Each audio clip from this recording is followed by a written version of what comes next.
Good afternoon, and welcome back to another episode of Panther Sports Zone. I'm Shaleese Nuckols, And I'm Assatu Bailey. and this is our first time anchoring Assatu. How do you Yes, it feel? is. I'm so excited. I'm so ready to get to everything that is happening. So how did you get into it? I have a class with one of the producers, and Uh-huh. he just told me about it. So I came across it during the organization fair, hmm and That's that was pretty it. Yeah. much okay. How did Well, you come across Panther Sports Zone? I came into it because I am a mass communications major, and there was this girl named Haley that I had bumped into, and she kind of got me into it, and I love to talk. So that's pretty much how I got into it. And yeah, well, I'm excited for our first episode Yes, together. let's get this show on the Yes. road. So, as for the first story, it's the SWAC Football Awards. So, the SWAC has announced the 2023 individual football awards for the regular season, and FAMU's quarterback Jeremy Muosa and FAMU linebacker Isaiah Major were named Offensive Player and Defensive Player of the Year, respectively. Muosa threw for 2,416 yards on the season, including 18 touchdowns and a completion rate of 57%. Major finished with the season with 83 tackles, 48 of them being solo tackles. This includes 2 sacks and an interception. Florida A&M University could not continue to rack in these awards. Head coach Willie Simmons brought home the Coach of the Year award after finishing the regular season with an undefeated record and the best defensive in college. Jace Wilson, a sophomore quarterback at the Texas Southern, brought home the award of Newcomer of the Year. Wilson threw 1,633 yards and 10 touchdowns in this season. Grambling State wide receiver brought home the Freshman of the Year award. Robinson pulled 30 receptions. Robinson pulled 30 receptions on the season, including 2 touchdowns, 368 yards. The Panthers did not have any players to bring home individual awards, despite it all, the way to the SWAC championship. It comes after many were claiming multiple Panthers was snubbed of all SWAC conference teams. Um, let's talk about the players. I do know Shamar Savage, number one on the team. He did put up some points. Yeah. Receiving 426 yards, scoring 2 touchdowns, and this being his first time out as a transfer here. So the fact that no Panthers really got any points and any awards with that is kind of off to me. What do you think? Because they've been doing good so far. Yeah, I went to a game or two, and the boys they played really well. I don't understand how they got snubbed, but I guess that's just how it goes, you Yeah. know. I could definitely see multiple or one or two players even going in and getting, some type of award for something, even award that could Yeah, have went to somebody at PV because we half of our team now is pretty much transfers. yeah. So let's move on to the women's and men's basketball team. Yes, swinging the ball to basketball. If you caught that, the Panther women's basketball team fell short to Incarnate Word on Monday. The Panthers trailed for most of the way before falling 57-44. Desiree Lewis led the Panthers offensively, putting up 14 points in the loss. Ryan Payne added in 8 points in the loss. The Panthers have now dropped their last two and must now look forward to their next game on December 10th against TCU. Tip-off is scheduled for 2 p.m. The game will broadcast on Big 12 Network and ESPN+. And on the men's side, the Panthers have received a fire winning their last three in a row. This includes huge wins over Abilene Christian, UT Martin, and Eastern Kentucky. The Panthers are scheduled for action tonight against Tulane's campus in New Orleans. The game will receive as a challenge for the Panthers as Tulane enters tonight matchup 3-0 at home and negative 12.5 favorite. The Panther offensive charge is headed by Charles Smith the fifth, who is averaging 15 points a night. and Christian Felix Jr., who put up 12.7 points a night. At the calling card, so far, the Panthers is their defensive effort. The Panthers are allowing 70 points a night and averaging 9 steals a night.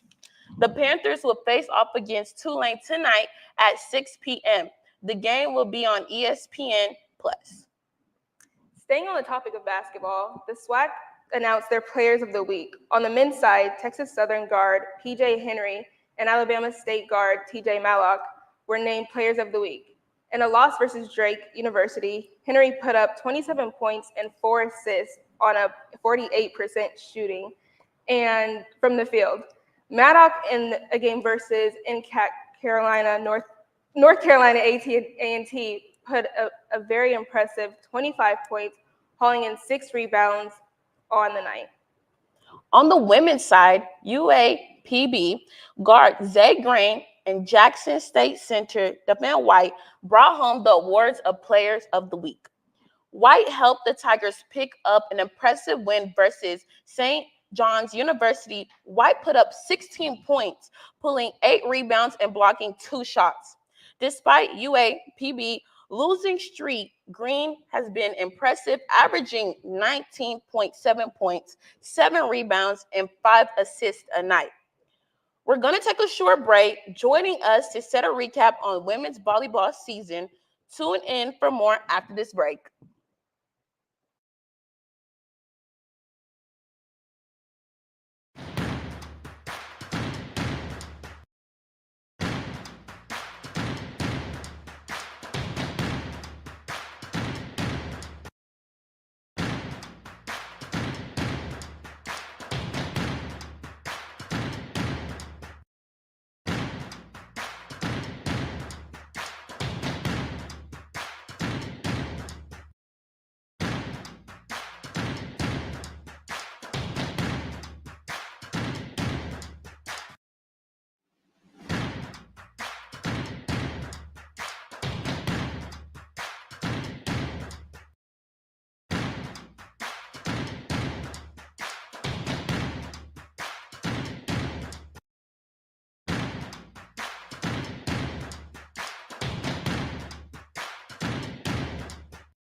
Welcome back to Panther Sports Zone.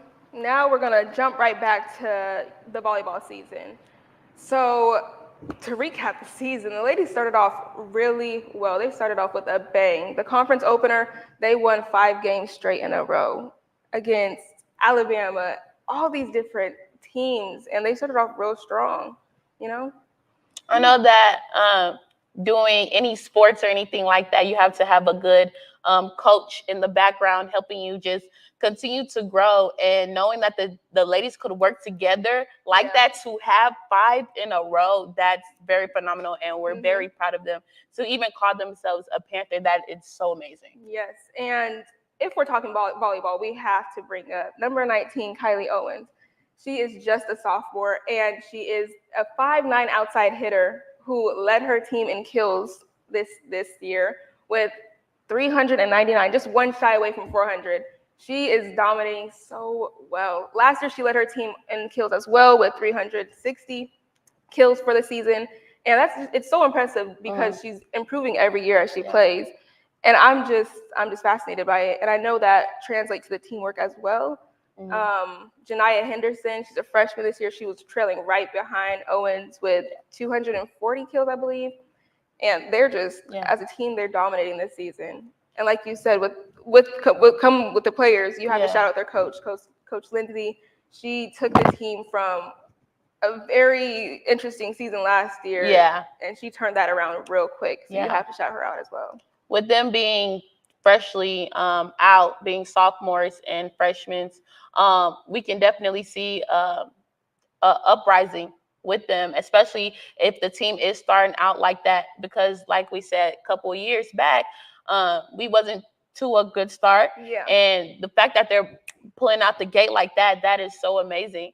And we definitely need to give those girls their flowers, because it's definitely that work behind the scenes that people also don't see. And those girls even having that opportunity is a major thing for them. And shout out to their family and everybody that got them here, because hard work and dedication really pays off. So we really do appreciate y'all, and we do give y'all flowers. Also to everybody else that's on the team too, because it's not just, one person that's out there, but we do need to give flowers where flowers is due. Yep, I will say with that, saying we need to give them their flowers, because we do. I spoke to Janiah Henderson after their unfortunate loss in the SWAC semifinals. She was like, everyone kind of counted them out. Like, they didn't really come to the games or support as much, and they proved themselves so well this season. And I can't wait to see what the future holds for them. They got to the semifinals, and they played their hearts out against FAMU, who, FAM and Jackson State, they always go back and forth for the SWAC head title. And I just can't see I just want to see what the future holds for them. I know that most of the times when I do go to the games, even their practices, they're playing at 1,000% every time. It's not a 100, it's 1,000 every time. They're like, from practice to what they're putting out on court. They always on their person. They're always, getting the next girl up for them to make those points that they do make. And even after they make those points, they're still going to the bench and hyping each other up, so the next girl can play as hard as they did. SWAT all around for PV, just in general, everybody did such a great job. The fact that they were all able to make it, that's a big stepping stone, and that's something that everybody that is in the sports, and mostly volleyball too, they can put under their belt and said, we did it, we made it, thank you. Yes, it is great to be a Panther. Yes. It is great to be a Panther. Well, that'll wrap up today's episode of Panther Sports Zone. Make sure you tune in every Monday, Wednesday, and Friday at 5:30 p.m. for more episodes. Thanks again for watching. I'm Shaleese Nuckols. And I'm Assatu Bailey.